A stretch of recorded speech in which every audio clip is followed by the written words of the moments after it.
Dari kawasan Gajah Mada 144 Singaraja Bali, RRI Pro 2 FM, Suara Kreativitas. Hai, selamat sore sahabat kreatif. Kita kembali lagi di acara Numpang Nampang yang seperti biasa hadir setiap hari Senin sampai dengan hari Sabtu ya, di jam 4 sore sampai dengan jam 5 sore. Oke, sahabat kreatif.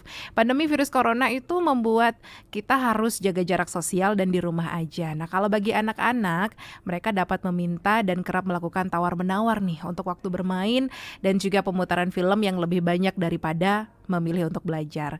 Mengatasi ini ada baiknya kita menceritakan kisah-kisah seru yang memiliki dampak abadi kepada anak-anak dan kisah yang tentunya dapat membentuk pikiran mereka. Selain itu tentunya dibutuhkan keterampilan mendongeng yang baik sahabat kreatif.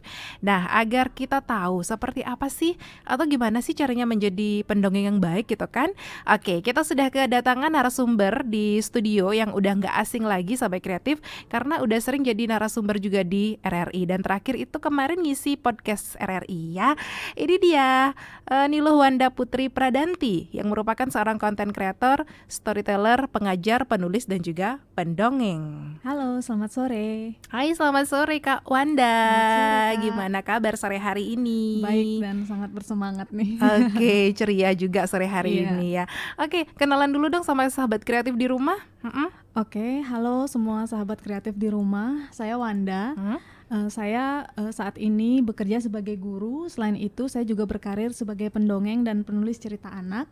Dan saya memiliki channel pribadi di YouTube saya yaitu Main Cerita. Gitu. Kalau boleh tahu asalnya dari mana sih? Oh, asalnya saya dari Temukus. Oh, dari Temukus, masih di dekat daerah Banjar.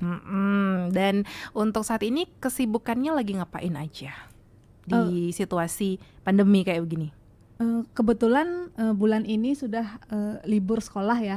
Kalau sehari-hari saya jadi ngajar SMP di SMP 3 Banjar. Oke. Jadi selain itu tadi, selain menjadi pendongeng dan penulis juga sebagai seorang pengajar. Nah, bisa diceritain dong awal mula suka dongeng. Karena kalau seperti yang kita tahu nih, kalau Kak Wanda ini dulunya sebagai mahasiswa jurusan matematika, kok bisa sih jadi seorang pendongeng gitu kan? Bisa diceritain dikit dong? Kalau sekarang juga masih ngajar matematika ya di SMP itu. Tapi 2 tahun lalu saya ngajar di sebuah yayasan di Desa Pacung, Tejekule. Itu Yayasan Gemah Ripah Pacung. Jadi kita punya program yang namanya bermain sambil belajar.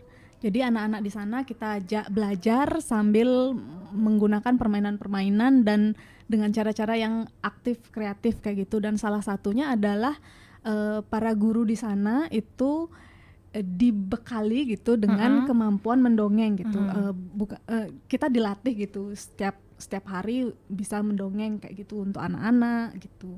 Jadi di sana saya belajar bagaimana caranya mendongeng dan ketika itu saya bertemu dengan anak-anak, mendongeng di depan anak-anak, mulailah muncul ketertarikan gitu. Padahal awalnya tuh saya malu untuk berbicara di depan orang gitu kan, malu banget gitu. Apalagi mendongeng itu kan sama seperti mementaskan sesuatu gitu kan. Jadi itu awalnya tuh gimana ya, bisa nggak ya kayak gitu. Tapi karena sering terlatih dan saya melihat ekspresi-ekspresi anak-anak ketika didongengkan itu mereka sangat excited, sangat senang kayak gitu, sangat senang dan kayak kalau didongengin itu pengen lagi terus gitu. Nagih gitu ya. Iya, nagih gitu. Itu yang membuat saya pengen belajar terus nih untuk mendongeng dan membawakan dongeng-dongeng untuk anak-anak kayak gitu. Oke, jadi ketagihan ya sahabat betul. kreatif. Nah, pernah mengalami kesulitan nggak saat mendongeng tuh Kak Wanda?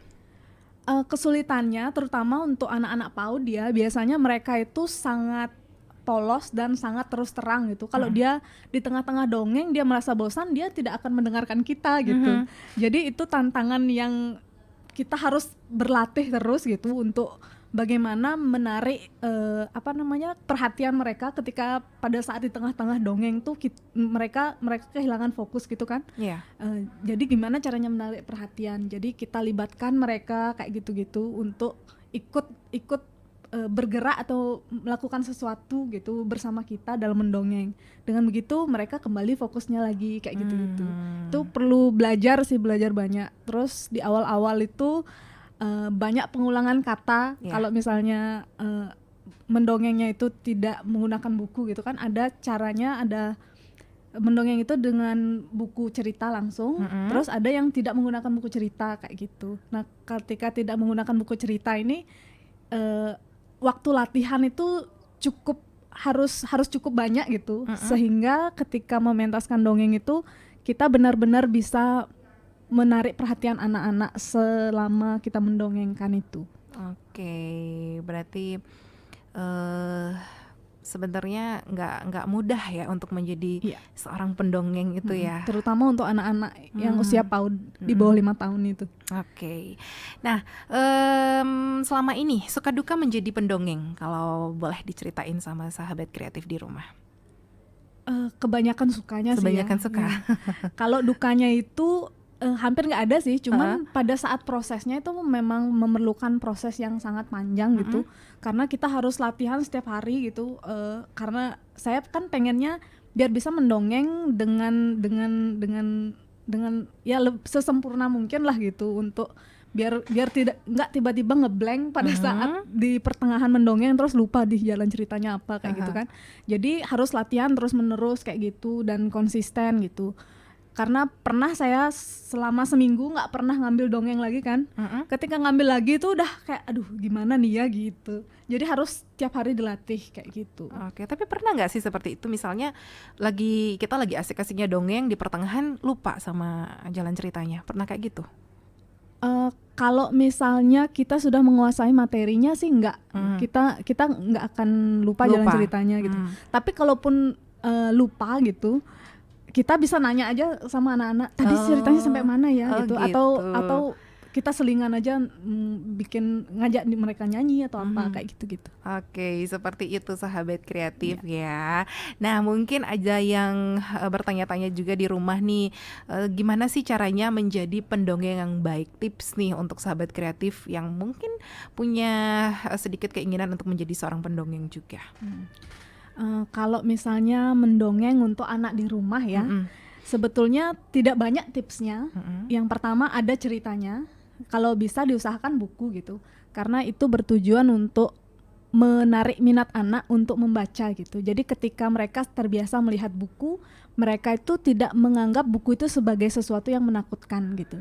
Jadi mereka tuh kalau sedini mungkin mereka bisa terbiasa melihat buku, minat baca mereka nanti di masa ketika mereka sudah lebih besar itu akan semakin tinggi gitu, karena anak-anak itu tidak tahu mana benar dan mana salah gitu, dan apapun yang diberikan kepada mereka akan terima kayak gitu. Nah, tipsnya adalah yang pertama ada ceritanya, kemudian kita tidak perlu banyak menggunakan properti kalau misalnya untuk mendongengkan anak di rumah ya, cuman cerita aja dan upayakan kita bisa atau memahami cerita itu. Jadi kita tahu nanti intonasi nada yang misalnya di awal itu kan kayak pembukaannya itu cuman datar-datar aja. Ketika mulai konflik itu ada memelankan suara kayak gitu. Terus waduh ini apa ini kayak gitu-gitu itu. Jadi ada kelihatan ada emosi yang berbeda-beda kayak gitu. Jadi anak-anak itu sangat suka seperti itu kan. Kayak penasaran dia, wah ini ceritanya tidak monoton kayak gitu-gitu. Dan kuasai ceritanya itu yang paling penting sih. Dan kalau misalnya memilih cerita, mungkin kita bisa mengingat-ingat cerita yang dulu kita diceritakan sama orang tua kita atau sama kakek nenek kita waktu kecil. Dan itu yang cerita pertama yang kita bawakan ke anak-anak gitu. Bisa gitu juga. Seperti itu sahabat kreatif ya. Dan buat yang ingin bertanya-tanya, kalian bisa tanya langsung di WhatsApp Rodo FM di 0811 399 1054, atau kalau misalnya mau tanya di via Instagram, bisa follow dulu Instagram kita @RRI Pro 2 Singaraja, atau di Facebook di RRI Pro 2 Singaraja. Nanti kita akan balik lagi, jangan kemana-mana, tetap stay tune di Pro 2 FM Suara Kreativitas.